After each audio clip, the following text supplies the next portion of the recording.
All right, time now for your morning RBI. And this most random but interesting thing is not one that we want to bring to you, but it's important, so we will.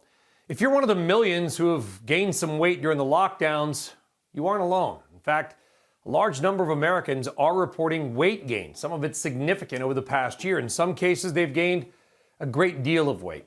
A new survey from the American Psychological Association, meant to highlight depression and mental health struggles, also found out something else. That 42% of American adults that they surveyed anyway reported gaining weight. And incredibly, the average weight gained is 29 pounds, nearly 30 pounds per person.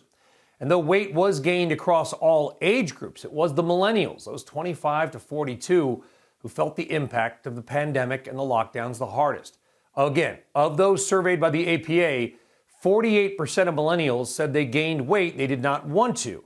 And of those millennials who did gain weight, they gained an average of 41 pounds.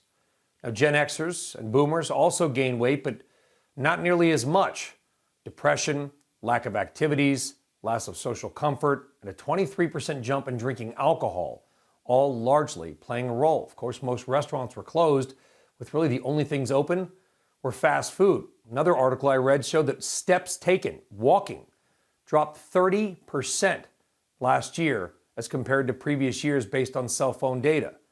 And though we often like to have fun on this RBI segment, who wants to be all serious at 5:45 in the morning? This is not one of those times. Obesity is a serious business. Millions suffering serious health consequences because of it, costing hundreds of thousands of early deaths every year. Call this random but important. By the way, if you're curious about that survey, I posted it to my Twitter and my LinkedIn as well. Got some work to do coming out of this. Shepard Smith here. Thanks for watching CNBC on YouTube.